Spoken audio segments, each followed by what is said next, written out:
In third grade, I'd wait my turn, and it took about a month because there was one computer in the classroom. Go back to the Oregon Trail and sit down, that disc in, and it was the virtual world, right? You just press the space bar to continue. Sometimes I would die of dysentery, which, by the way, third grade, fourth grade, I didn't know what that meant, dysentery. It was like the DOS, computer engineers that were playing a joke on us kids. I had to go home and look it up in the encyclopedia. And I was fortunate to still have the D book in our family set because some of the letters were missing in our set at home for the encyclopedia, which made it difficult to do some various reports for school when we had certain letters missing, but I digress. So the Oregon Trail, that was kind of the first entree to the virtual world, and now we have Pokemon Go, right? Remarkable improvement.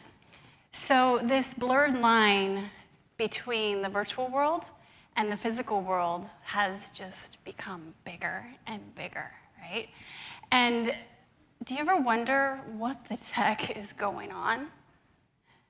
We have kids who are learning to use technology before they learn to talk. My nephew was 1, and he had a physical magazine that he was holding, and he was trying to swipe the actual pages on the physical magazine. So we're really looking at evolution and kind of wondering, okay, did something go wrong here along the way? And a lot of people would say, yeah, something went really wrong, but actually, it went as predicted. I don't think we should be very surprised because we have seen this coming. If you think about Minority Report, right? So this movie came out in 2002, depicted of 2054. There were eye scanning and all of this crazy technology that already exists. So we're about 30 years ahead of schedule here. I was just at Dolby Laboratories up in San Francisco, and they have the ability through their EEG crazy software and tools to understand the physiological responses to audio and their visual equipment, and that allows them to change the algorithms of their product based on the physiological responses. So this is already existing. We think about things like Star Wars, drones. Who got drones? Robots. Yep, we've heard a lot about artificial intelligence and just in general where we're headed. And this really isn't a surprise because we knew this was coming.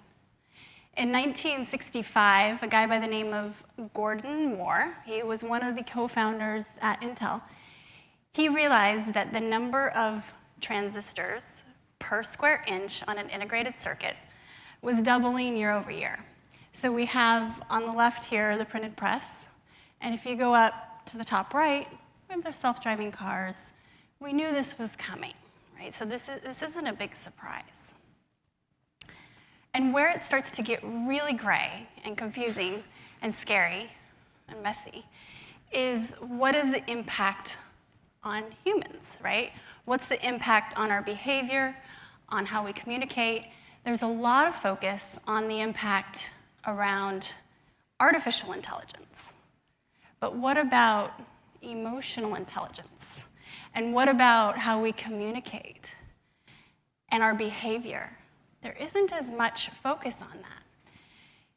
There was not too long ago a situation where an academic institution had a teacher assistant that joined during the beginning of the semester, and they were only available through iMessage. So there was this messenger app that this class had access to, and they could ask questions to this TA. And at the end of the semester, the students learned that there really wasn't a live human being. It was a chatbot. And they didn't know any different. 95% of the communication and the conversation was just very normal. And every once in a while, there would be a little glitch, and people thought, well, maybe English isn't their first language. But what we haven't really been thinking about here is how does this impact how we feel, how we think, how we behave? The future of technology truly is the future of humanity. And that's a pretty big statement.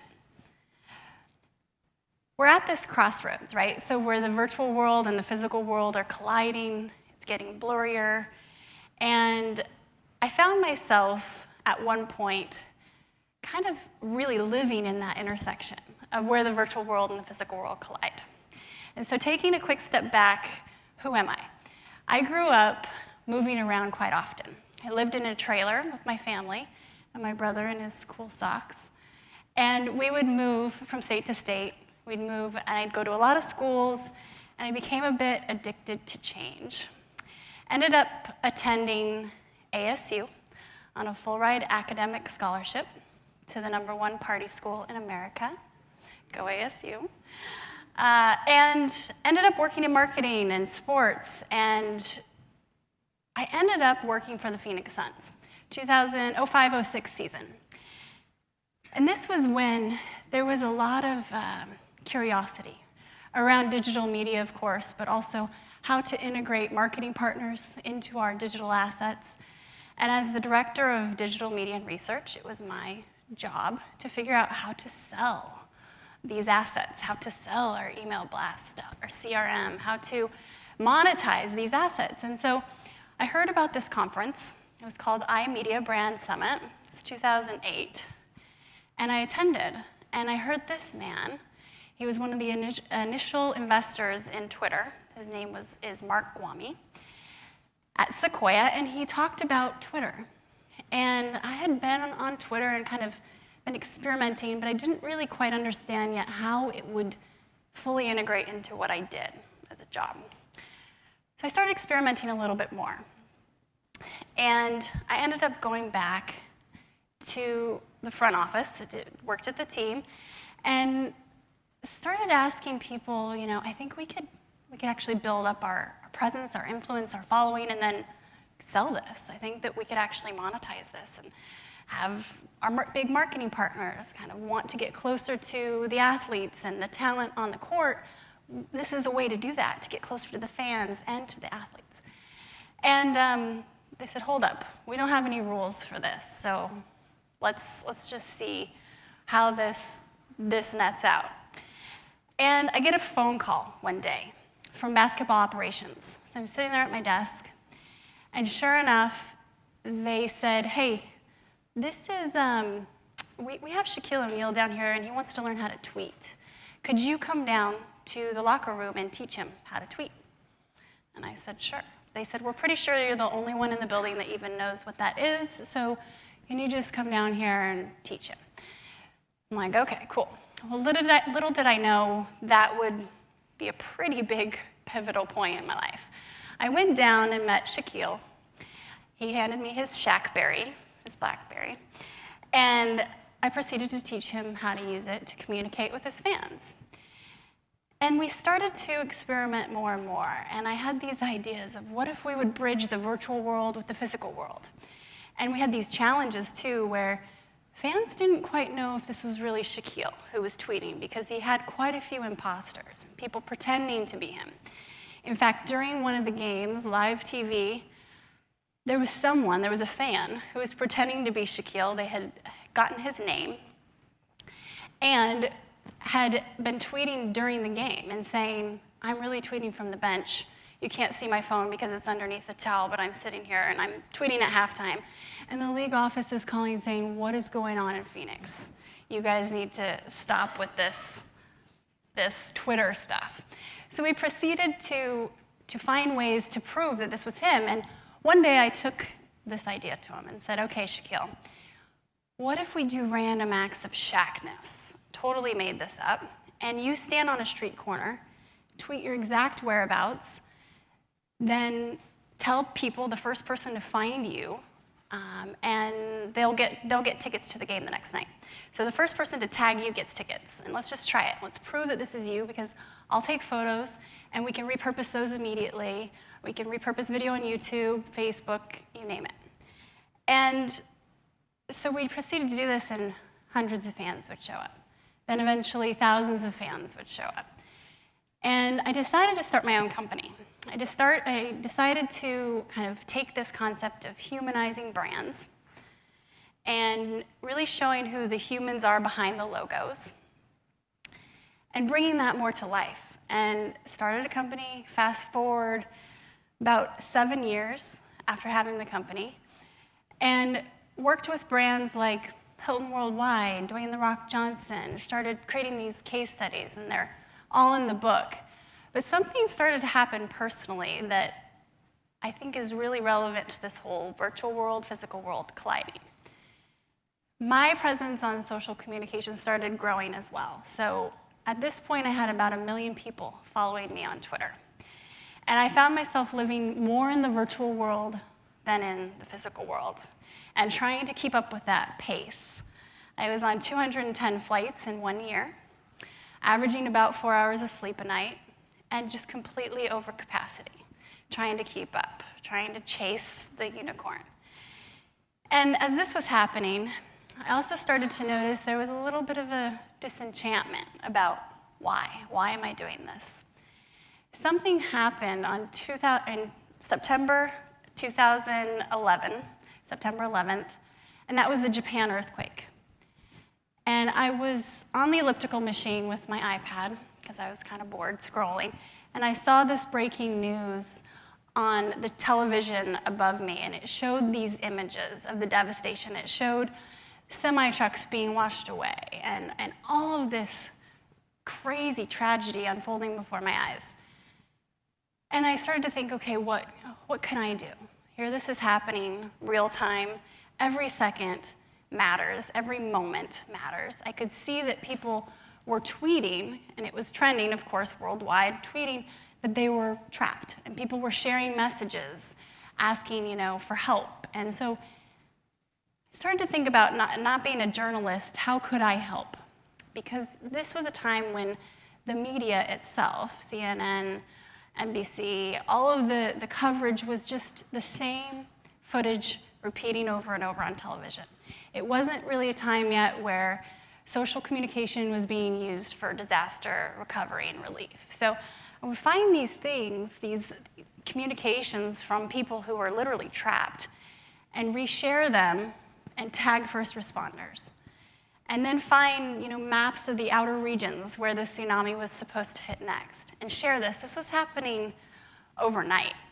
So I remember just finally getting to my kitchen table and shaking, because I felt like there was something more I needed to do. And everybody who was awake and was witnessing this online, they were doing the same thing. I just happened to have a little bit more of a following, so hopefully that reach and that information could be shifted from one set of hands to the other. So as this was happening, I started to think, okay, this social communication isn't just about helping celebrities get more people to their movie and launching their big products, or using social communication to market certain things. We can actually potentially save someone's life with the click of a button from the other side of the globe. And there are no geographic barriers, right? We're only bound by the speed of technology. So that's when I thought, okay, we can accelerate the process of helping one another, of acts of kindness, of disaster recovery and relief. And that's when I realized I had a purpose problem. So this was really kind of an interesting moment where I thought, okay, here I have this company that's growing, a team, first-time entrepreneur, pretty disenchanted with my lifestyle and also the use of how we're using this technology. What am I going to do? And eventually, over time, ended up exiting the company and starting to realize that there was a lot of purpose missing.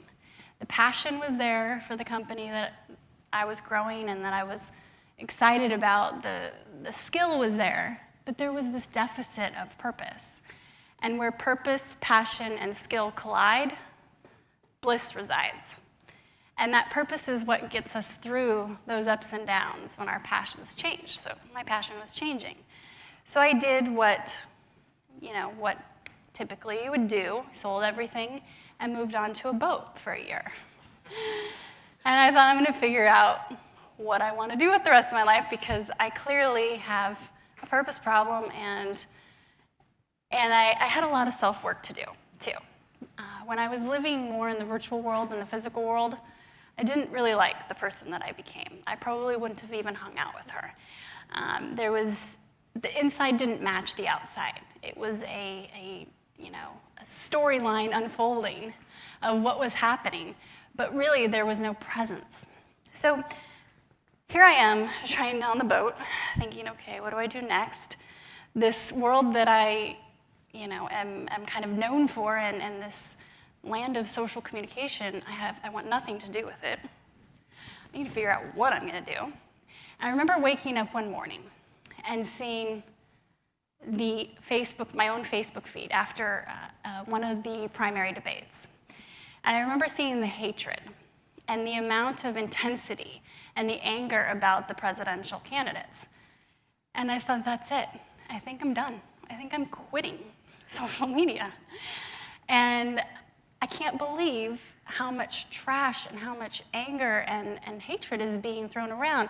If we were in the physical world, we can't litter. Why are people littering so much in the virtual world? Why is there so much anger? And what can I do about it? So that moment of, I'm going to quit, didn't last long because I have to do something. And this is the world I kind of live in, so I had to figure something out and decided, okay, I'm going to start researching this more. What was it about the world of media, social media, that I fell in love with to begin with? And here we are back at that crossroads. It's really when that virtual world and the physical world collide. That's what I love. That's when I see the magic happen.